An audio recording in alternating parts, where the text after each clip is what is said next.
Ampliar tus horizontes mentales, desafiando tu vida espiritual, nos llevarán más allá de lo convencional. Acompáñame en cada episodio mientras exploramos juntos las profundidades de la mente, el alma y el espíritu, desentrañando los secretos de la transformación personal. Hola, soy Eduardo Ropart, psicólogo, teólogo e investigador del comportamiento humano, y esta es Percepción Diferente, dejando una huella en la humanidad. Bienvenidos. La salud mental debe ser un hábito diario. Hoy vamos a abordar un tema muy importante, el diálogo interno. El diálogo interno tiene una propuesta y es que debe ser coherente. El diálogo interno es hablar con uno mismo. El diálogo interno tiene una cantidad de idiomas que vamos a abordar en los siguientes minutos y que va a contribuir muchísimo a la tranquilidad, al bienestar, pero por sobre todo a dos objetivos importantes que desde ya nos fijamos para que usted pueda desarrollar con este podcast un concepto muy claro y muy preciso de lo que significa el diálogo interno. Y son esas dos palabras. Buscamos la claridad de los pensamientos y la precisión en las acciones. Ese es el objetivo del por qué usted está escuchando en este momento estos conceptos. ¿Qué es el diálogo interno y cómo se puede volver coherente? Hay que empezar a definir el campo emocional. El diálogo interno tiene una gran cantidad de contenido emocional. El diálogo interno es poder hablar con uno mismo, es poder estar hablando lo que uno va viviendo.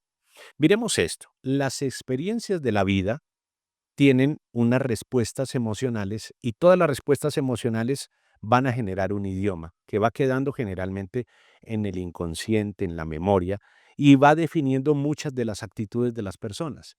El diálogo interno viene a ser precisamente esa respuesta de ese orden emocional como una respuesta en el diálogo interno de la persona. Entonces miremos esto bien. Si hay una experiencia, se responde con una emoción. Y si hay esa emoción, empieza a haber un diálogo que se empieza a desarrollar al interior del individuo. Cuando vuelve a suceder una situación similar, ya hay una información de la experiencia vivida con una emoción que, por ejemplo, puede ser la tristeza. La tristeza tiene una voz y es la voz de la pérdida. Todas las emociones van a generar una voz interna que genera un diálogo interno. Cada vez que tú pierdes, vas a manifestar una emoción de tristeza. La experiencia te da una emoción y la emoción te da un diálogo interno a través de un idioma emocional. Las emociones son cortas, pero son intensas. Y son precisamente para definir los momentos, no para que el momento se quede a través de una emoción en un tiempo. Por eso, cuando una emoción no es gestionada, es una emoción que se convierte en un estado de ánimo y el estado de ánimo empieza a no ser tan intenso, pero sí se vuelve mucho más largo. Por eso una persona puede levantarse un día y decir, no tengo ánimo. Y tal vez no suceda nada o sucedan muchas cosas para no estar de ánimo, pero no logra identificar por qué. Allí es cuando ya ha habido muchas emociones, demasiadas experiencias que generan un diálogo interno incoherente y empieza una lucha con el pensamiento. Entonces ya estamos hablando de tres elementos: el pensamiento, la emoción y el idioma interno coherente. Las emociones, como por ejemplo la tristeza, el dolor, la frustración, la decepción, el abandono, el rechazo, la soledad como emoción. Por nombrar algunas, esas emociones son los registros de las experiencias y van dejando una voz interna. Ya hablábamos que la voz de la tristeza es la voz de la pérdida. Hablamos también, por ejemplo, la voz de la ira es la voz de la injusticia. Entonces fíjate que vamos dejando una experiencia de injusticia, pero una voz interna. Esas voces se van uniendo, imagínate que se va uniendo la tristeza como pérdida, se va uniendo también la ira como injusticia. Entonces es injusto que yo haya perdido. Entonces esas dos voces se manifiestan con tristeza y con ira. Por eso muchas veces la gente no sabe perder. Por ejemplo, en un juego se ve mucho en los ámbitos deportivos, llegan hasta la violencia porque la pérdida produce tristeza y por otra parte produce ira porque se entiende como una injusticia. Entonces, las voces de injusticia y la voz de pérdida quedan manifiestas con ira y con tristeza. Mira cómo se va uniendo esto y va generando un diálogo interno que porque va produciendo un comportamiento inadecuado, impreciso y un pensamiento que no es claro, que es confuso. Sumemos más emociones. Generalmente experimentamos miedos, por ejemplo. El miedo es la voz de la amenaza. Entonces, yo tengo una amenaza porque tuve antes una pérdida, tristeza, porque antes esa pérdida fue injusta. Entonces tengo ira. Y se me une el miedo. Entonces tengo miedo de que vuelvan a haber una injusticia y que esa injusticia me produzca tristeza. Mira cómo se van uniendo las emociones, pero lo más sorprendente es cómo va quedando en el idioma interno. El idioma interno se va volviendo incoherente y empieza a sufrir la persona en su diálogo interno, que es la voz con la cual habla consigo mismo y empieza a perder buena comunicación. Mira esto tan clave y tan importante. Mala comunicación consigo mismo, es mala comunicación con el otro, es mala comunicación con Dios, es mala comunicación con sus semejantes y obviamente cuando se encuentra con personas que también tienen sus diálogos internos incoherentes, pues imagínate lo que produce un conflicto. Voy a hacer ahí un paréntesis en el tema del conflicto porque me parece muy relevante para mejorar las relaciones. Cuando hay un conflicto, cuando dos personas se encuentran en diálogos internos incoherentes, lo que yo llamo historias personales no resueltas, y cuando van a tratar un problema se vuelve un conflicto. ¿Qué ha pasado? Que hemos tratado de resolver un problema y terminamos en un conflicto. Y ese conflicto viene porque yo no tengo una buena voz interna, por lo que ya hemos dicho, y porque la otra persona está en las mismas condiciones. Entonces, ¿dónde se va a traducir eso? En que no vemos el problema, sino vinculamos el problema con la persona. Entonces, ya yo no digo a esa persona, tú debes ser responsable en tus actividades, sino te digo, tú eres un irresponsable en tus actividades. Vínculo hecho con persona, pero juzgo la persona por el hecho. Mira qué difícil es poder resolver un problema cuando yo vinculo a la persona con el problema.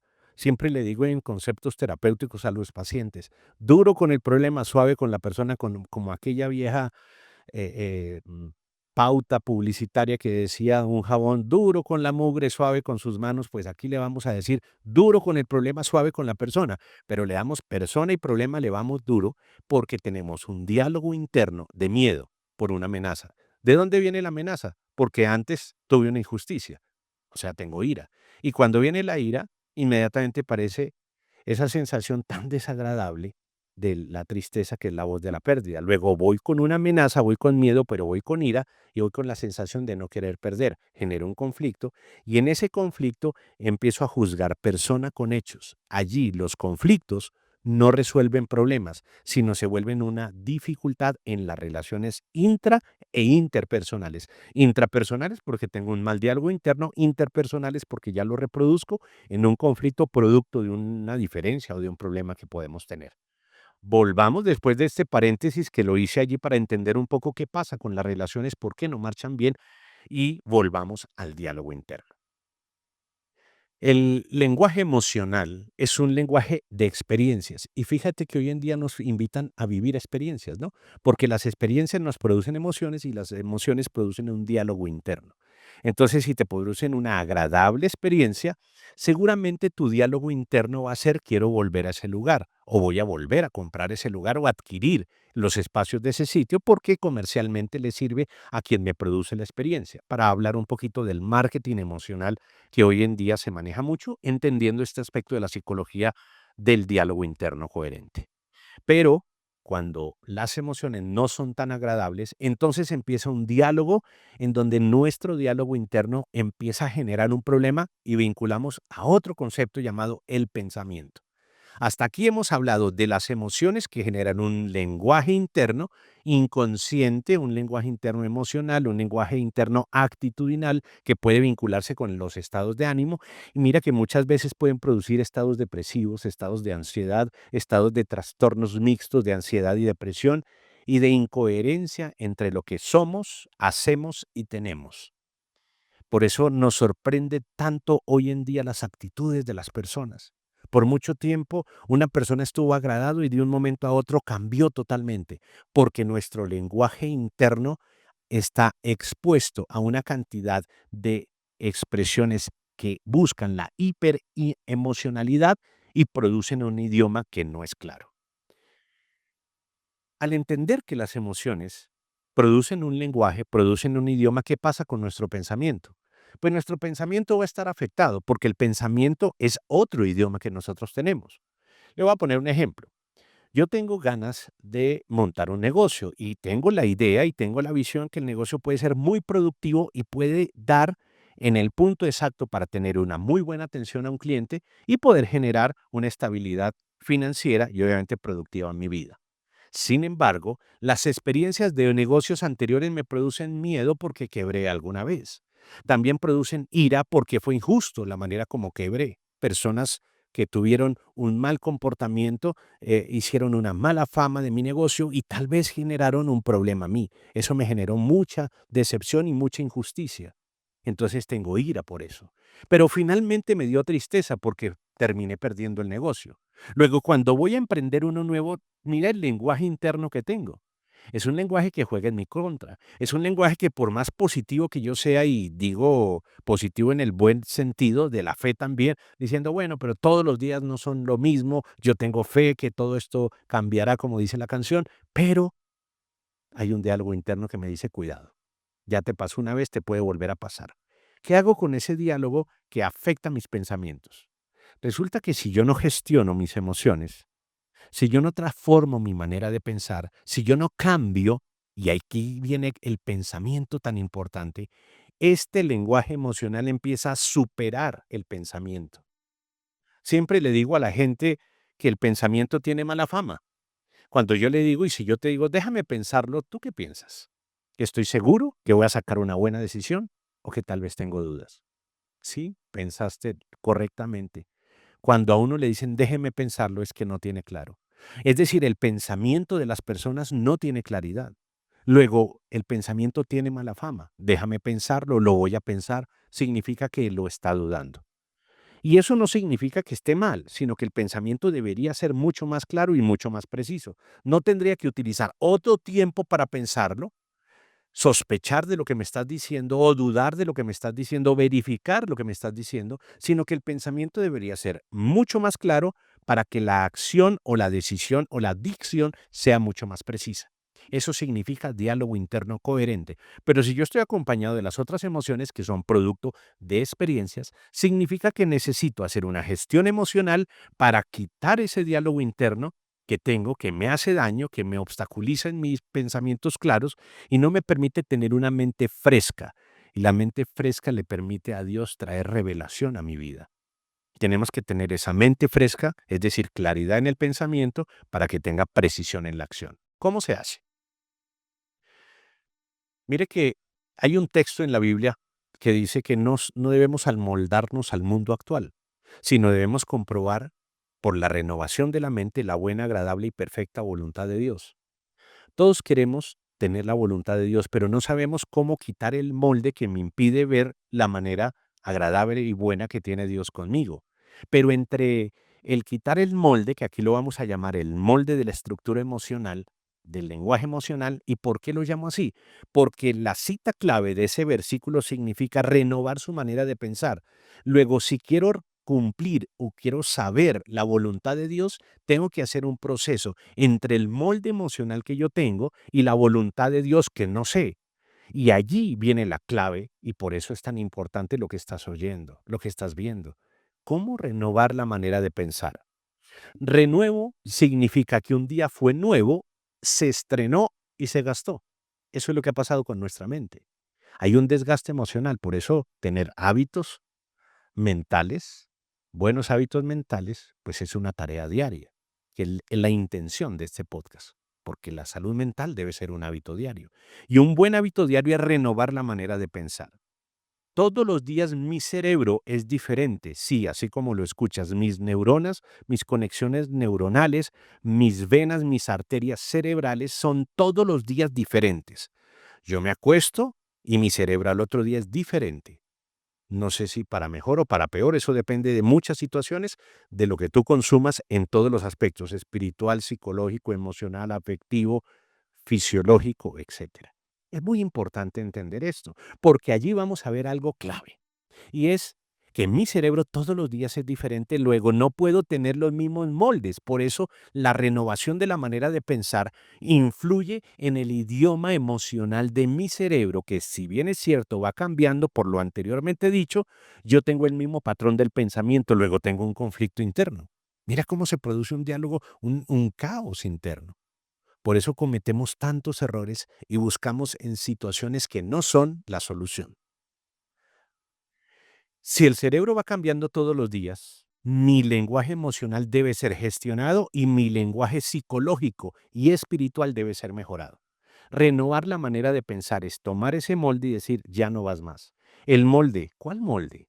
El de tu tristeza, el molde de tu decepción, el molde de tu frustración, el molde de tu abandono, el molde de tu humillación, el molde de tu vergüenza y un molde muy, muy fuerte que tenemos los seres humanos porque la educación muchas veces está planteada de esa manera, el idioma, el molde emocional de la culpa.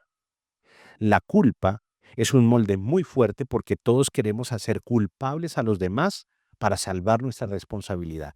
Y si bien es cierto que muchos tienen la culpa de lo que hoy está pasando, ¿qué pasaría si ellos, en vez de ser sentenciados como culpables, fueran levantados como responsables?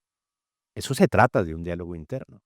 Y si le cambiamos el molde a la gente de la culpa por el proceso renovado de la manera de pensar de la responsabilidad, estoy seguro que la voluntad de Dios se alinea más al responsable que al culpable, porque Dios nos hizo precisamente responsables una vez se llevó la culpa de nosotros a la cruz.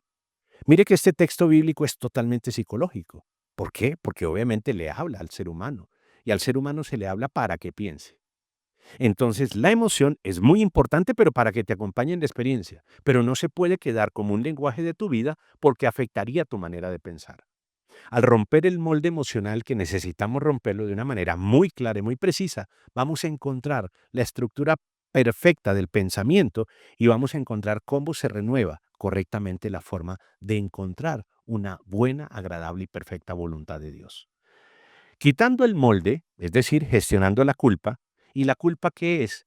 La voz de un hecho o de un dicho con intención.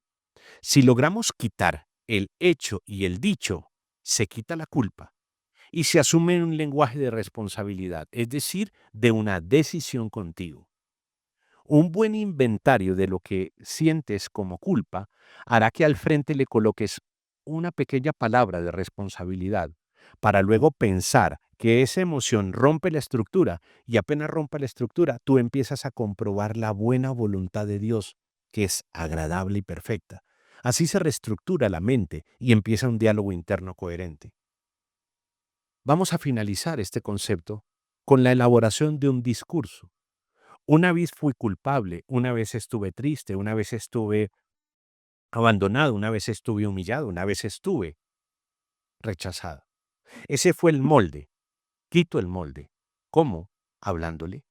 Se va la tristeza, se va la decepción, no quiero más abandono. Una vez lo puedas verbalizar y lo puedas narrar, al verbalizarlo lo sanas y al escribirlo lo cicatrizas. De allí pasas inmediatamente a la construcción de un discurso en donde tú mismo te vas a elaborar una carta como si hubieras vivido 30 años más y le hablas a ese hombre, a esa mujer que 30 años antes, que en este estado estás tú, y le cuentas qué ha pasado con su vida desde la estructura del pensamiento, es decir, desde una nueva idea.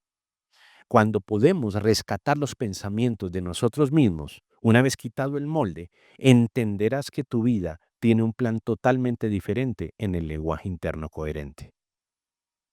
Porque la salud mental debe ser un hábito diario. Este episodio es precisamente para mejorar no solamente la calidad de tus pensamientos, sino la gestión de tus emociones.